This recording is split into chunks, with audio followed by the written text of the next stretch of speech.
नमस्कार दोस्तों, मेरा नाम है सोनू सागर। मैथमेटिक्स ज्ञान में आपका बहुत बहुत स्वागत है। दोस्तों, आज के इस वीडियो में हम द्विघात समीकरण को कैसे हम सूत्र की सहायता से हल करते हैं उसके बारे में सीखने वाले हैं। इससे पहले की वीडियो में मैंने आपको द्विघात समीकरण को पहचानना सिखाया था। अगर आपने उस वीडियो को नहीं देखा है तो प्लीज जाके उस वीडियो को भी देख लीजिए। मैं डिस्क्रिप्शन में उस वीडियो का लिंक डाल दूंगा। तो देखिए दोस्तों, आज आपके सामने प्रश्न है आपको 3x² + 7x + 1 जो कि एक द्विघात समीकरण है, इसे आपको सूत्र की सहायता से हल करना है या फिर सीधे तौर पे आपको यहाँ पर x की वैल्यू को निकालना है। तो कैसे निकालेंगे, देखिए आज आपको मैं एकदम स्टेप बाय स्टेप सॉल्व करना सिखाऊंगा।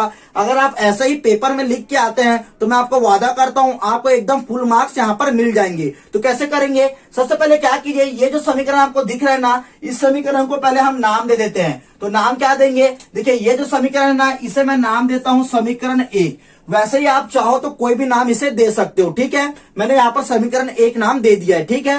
अब आपको क्या करना है, इसके सेकेंड स्टेप में आपको क्या करना है दोस्तों, ये जो समीकरण है ना, इसकी तुलना द्विघात समीकरण के मानक रूप से करना है। कैसे करेंगे, सबसे पहले हम यहाँ पर लिखेंगे, यहाँ पर आपको लिखना होगा समीकरण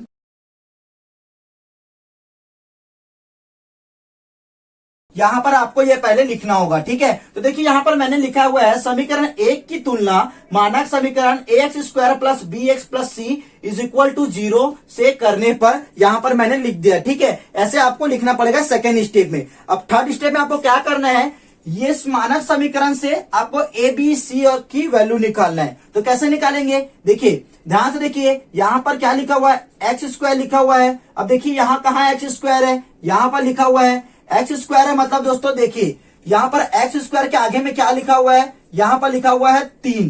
तो ये क्या हो जाएगा, a की वैल्यू हो जाएगा, ठीक है। a की वैल्यू हो गई है। अब ध्यान से देखिए, यहाँ पर x लिखा हुआ है, x आगे b लिखा है, और यहाँ देखिए x के आगे यहाँ पर 7 लिखा है। मतलब ये क्या हो जाएगा, b की वैल्यू हो जाएगा, ठीक है।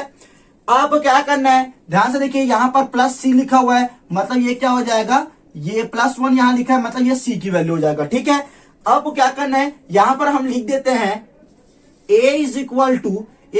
यहाँ पर क्या हो जाएगा दोस्तों 3, और b की वैल्यू कितना मिली है, b की वैल्यू यहां से मिला है हमको 7, और c की वैल्यू कितना मिला है, c की वैल्यू यहाँ पर 1 मिला है, ठीक है। यहां पर मैंने लिख दिया है, ठीक। आपको फोर्थ स्टेप में क्या करना है, यहां पर आपको सूत्र लिखना है। अब कैसे करेंगे, देखिए यहां पर आप पहले लिख दीजिए सूत्र, ठीक है।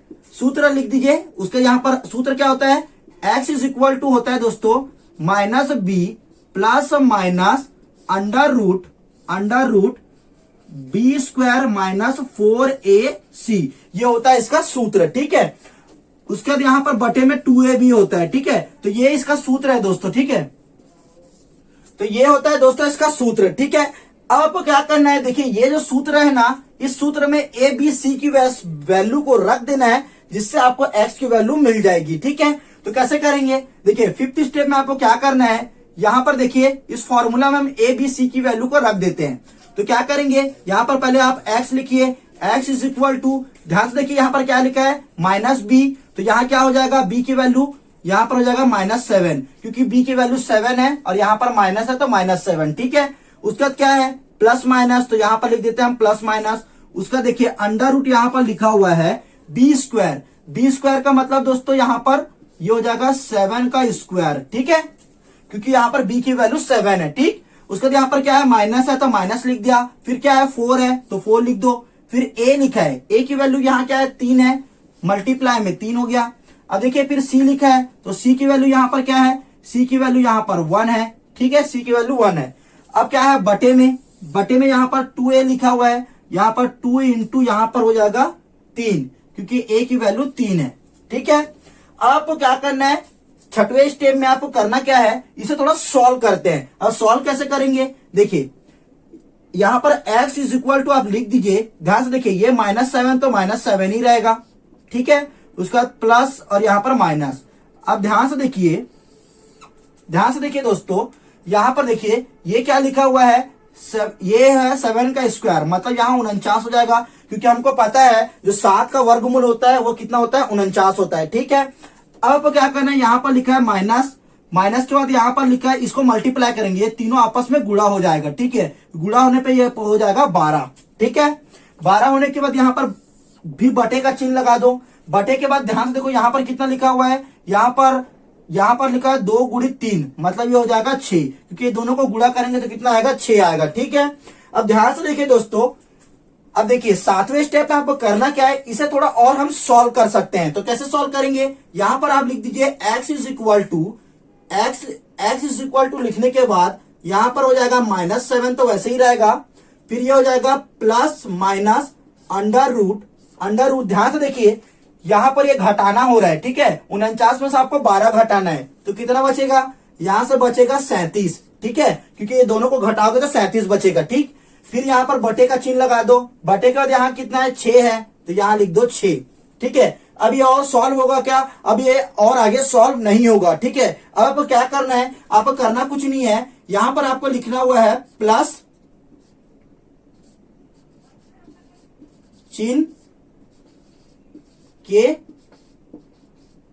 लिए, प्लस चिन्ह के लिए हम किसका वैल्यू निकालेंगे, x की वैल्यू। तो यहां हो जाएगा x is equal to -7 plus, यहां पर देखिए यहां पर प्लस माइनस था ना, तो आपको केवल प्लस की वैल्यू लिखना है, क्योंकि हम प्लस चिन्ह के लिए x की वैल्यू निकाल रहे हैं। तो यहां पर क्या हो जाएगा, अंडर रूट 37 अपॉन यहां पर हो जाएगा 6। ठीक है, अब क्या करना है, जैसे हमने यहां पर प्लस के लिए लिखा था ना, अब आपको यहां पर माइनस के लिए लिखना है। तो यहां पर माइनस चिन्ह के लिए, ऐसे आपको यहां पर लिख देना है। ठीक है, अब ध्यान से देखिए, माइनस चिन्ह के लिए मतलब यहां प्लस की जगह में केवल यहां पर माइनस आ जाएगा। ठीक, तो यहां पर क्या होगा दोस्तों, यहां पर हो जाएगा -7, उसका यहां पर हो जाएगा माइनस, उसका यहां पर अंडर रूट 37 अपॉन यहां पर हो जाएगा 6। तो ध्यान से देखिए दोस्तों, एक वैल्यू x की ये आ रही है और एक वैल्यू x की ये आ रही है। ठीक है, तो यहां पर से हमें x की 2 मान पता चल गया, एक प्लस की वैल्यू है और एक यहां पर माइनस की वैल्यू है। ठीक है, तो ये क्या हो जाएगा, इसका आंसर हो जाएगा। ठीक है, तो आपको दोस्तों ऐसे ही पेपर में स्टेप बाय स्टेप सॉल्व करना है, जिससे आपको एकदम पूरे मार्क्स मिल जाएंगे। फर्स्ट स्टेप में हमने क्या किया था, जो समीकरण है ना उसे हमने नाम दिया था, यहां पर मैंने समीकरण 1 नाम दे दिया है। ठीक है, सेकेंड स्टेप में हमने ये जो समीकरण 1 है ना, इसकी तुलना मानक समीकरण से किया था, तो यहां पर मैंने लिखा भी हुआ है समीकरण 1 की तुलना मानक समीकरण से करने पर। ठीक है, उसे तो क्या किया, थर्ड स्टेप में हमने क्या किया था, थर्ड स्टेप में हमने देखा था ए, बी और सी की वैल्यू को हमने इस मानक समीकरण से निकाला था। ठीक है, फिर फोर्थ स्टेप में हमने क्या किया था, यहां पर हमने फोर्थ स्टेप में इसका सूत्र लिखा था। ठीक है, फिर फिफ्थ स्टेप में हमने क्या किया था, ये जो सूत्र दिख रहा है, इस सूत्र में हमने ए, बी और सी की वैल्यू को रखा हुआ था। तो देखिए यहां पर बी की जगह में 7 रखा मैंने, ठीक है, और ए की जगह में 3 और सी की जगह में यहां पर मैंने 1 रखा। ठीक है, हमने सूत्र में इसे पुट अप कर दिया। ठीक है, उसके क्या हमने इसे थोड़ा सॉल्व किया। ठीक, उसका हमने क्या किया, आगे के स्टेप में 7 स्टेप में मैंने यहां पर आपको इसे थोड़ा और सॉल्व करके बताया। ठीक है, उसका लास्ट 2 स्टेप में हमने क्या किया, यहां पर जो प्लस माइनस लिखा था ना, उसमें हमने एक प्लस का वैल्यू x के लिए निकाला और x का मान एक क्या के लिए निकाला, हमने माइनस के लिए या फिर ऋण के लिए निकाला। ठीक है, तो आपको ऐसे ही पेपर में सॉल्व करना है, आपको एकदम पूरे मार्क्स मिल जाएंगे। ठीक है, तो उम्मीद करता हूं दोस्तों आज का वीडियो आपको पसंद आया होगा। अगर वीडियो पसंद आया तो प्लीज वीडियो को लाइक कर दीजिए और हमारे चैनल को सब्सक्राइब कर दीजिए।